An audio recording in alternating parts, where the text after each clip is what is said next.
私とデートしない？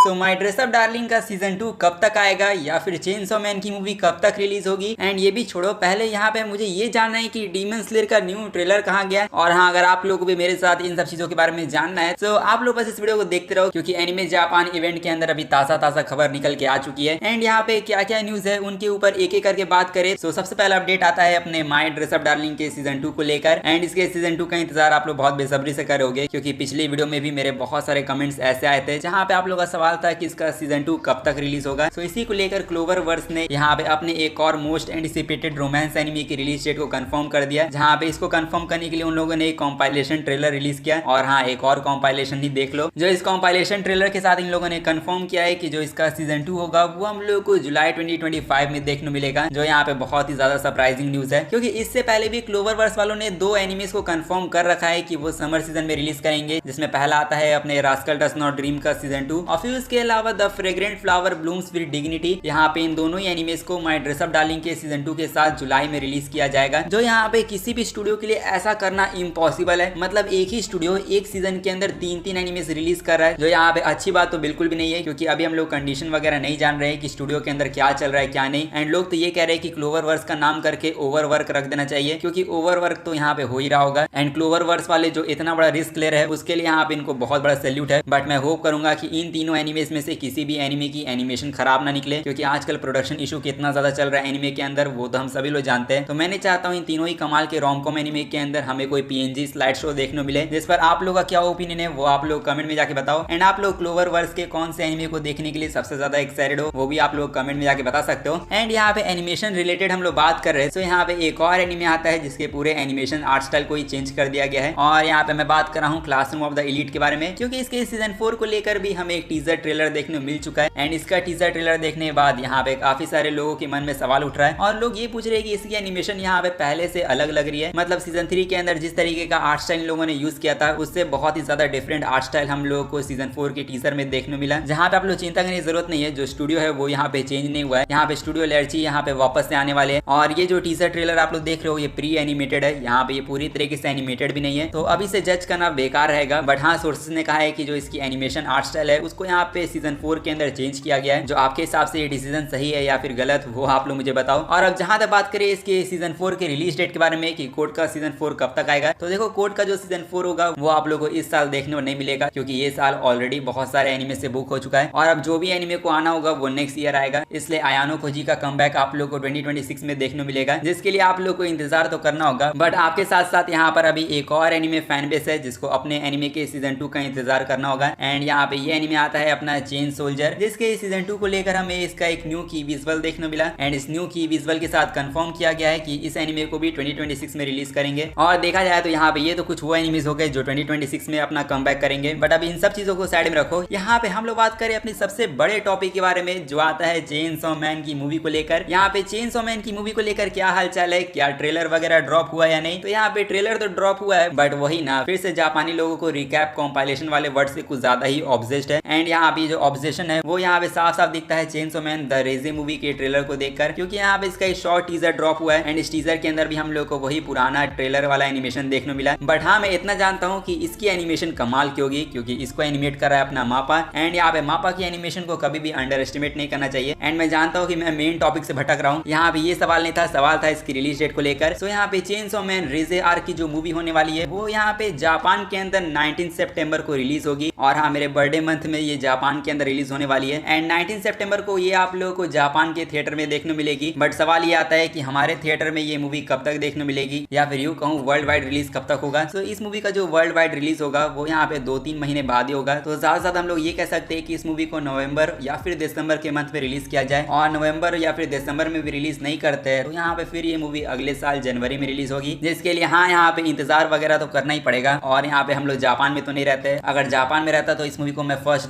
show देखने ही चला जाता। इसलिए चेनसो मैन फैंस आप लोग पेशेंस बनाए रखो। एंड चलो कम से कम मापा स्टूडियो वालों ने ट्रेलर के नाम पे कॉम्पाइलेशन रिकैप ही दिखा दिया, बट कम से कम कुछ दिखाया तो नहीं। तो यहाँ पे कुछ ऐसे कामचोर लोग होते हैं जो यहाँ पे बड़ा स्टेज लेते हैं बट अनाउंसमेंट के नाम पे हक के चले जाते हैं। और यहाँ पे मैं बात कर रहा हूँ यूफोटेबल स्टूडियो के बारे में, जिनको लेकर मुझे अभी तक समझ में नहीं आता है कि ये स्टूडियो आखिरकार करना क्या चाहता है, क्योंकि इस स्टूडियो ने एनिमे जापान इवेंट के अंदर रेड स्टेज लिया था। एंड रेड स्टेज के बारे में आप लोग पता नहीं है तो ये बेसिकली एक ऐसा स्टेज होता है जिसके अंदर एनिमे की सबसे बड़ी अनाउंसमेंट होती है। एंड हम लोगों ने एक्सपेक्ट किया था कि डीमन स्लेयर का भी हमें कोई न्यू ट्रेलर वगैरह देखने को मिल जाए, क्योंकि रिलीज डेट तो इन लोगों ने ऑलरेडी बता रखा है जो 18 जुलाई जापान की है। एंड इसका वर्ल्ड वाइड रिलीज 12 सितंबर के लिए सेट कर दिया गया है। बट यहाँ पे वो मैटर नहीं था, मैटर ये था कि इसका न्यू ट्रेलर वगैरह कब देखने मिलेगा, क्योंकि इसके ट्रेलर को लेकर काफी सारे फैंस इंतजार कर रहे थे। बट यहाँ पे यूफोटेबल स्टूडियो ने सभी का काट दिया, क्योंकि ट्रेलर के नाम पर ये लोग मिडिल फिंगर दिखा के हम सभी लोगों को चले गए। एंड सीरियसली इन लोगों ने कुछ भी एनिमे को लेकर रिवील नहीं किया। आई मीन सीरियसली यहाँ पे रेड स्टेज लिया था इन लोगों ने तो यहाँ पे 30 सेकंड का टीजर ही ड्रॉप कर देते, बट नहीं, यूफोटेबल वालों ने कहा है कि कंजूसी हम लोग करेंगे। बट चलो अब इसमें क्या ही बोले, यहाँ पे डीमन स्लेयर फैंस की किस्मत ही खराब है। और अब सवाल ये आता है कि डीमन स्लेयर का ट्रेलर अभी हमें देखने नहीं मिला है तो कब देखने मिलेगा। तो यहाँ पे ये मूवी 18 जुलाई को जापान में रिलीज होगी, तो जुलाई से पहले इस मूवी का हमें फुल ट्रेलर वगैरह देखने मिल जाएगा, जहाँ पे आप लोगों को प्रोबेबली मई या फिर जून तक का इंतजार करना होगा। एंड सच कहूँ तो मैंने एक्सपेक्ट किया था कि चेनसो मैन मूवी और डीमन स्लेयर की मूवी एक साथ थिएटर में रिलीज होगी। एंड अगर ये मूवी एक साथ थिएटर में रिलीज हो जाती तब यहाँ पे डेंजरस लेवल का वॉर देखने मिलता। बट चलो अब इन सब के अलावा आज की इस वीडियो को हम लोग यहीं पर एंड करते हैं। और यहाँ पे मैं जानता हूँ आप लोगों के मन में अभी भी काफी सारे सवाल आते होंगे, आपको भी अपने फेवरेट एनिमे के बारे में जानना है। तो यहाँ पे चिंता मत करो, एनिमे जापान इवेंट अब खत्म हो चुका है। एंड एनिमे जापान इवेंट में से कौन से एनिमे अपडेट्स आए कौन से नहीं, उन सब के बारे में मैं कल की लास्ट वीडियो में बताऊंगा, जहाँ पे एनिमे जापान इवेंट की जो फाइनल वीडियो होगी उसके अंदर मैं आपके सभी डाउट्स को क्लियर कर दूंगा। तो आप लोग उस वीडियो का इंतजार करो और फिलहाल के लिए इस वीडियो को जाके लाइक कर दो एंड साथ ही में चैनल को भी जाके सब्सक्राइब कर देना। मैं मिलूंगा आप लोगों से नेक्स्ट वीडियो में, तब तक के लिए सायोनारा एंड पीस आउट।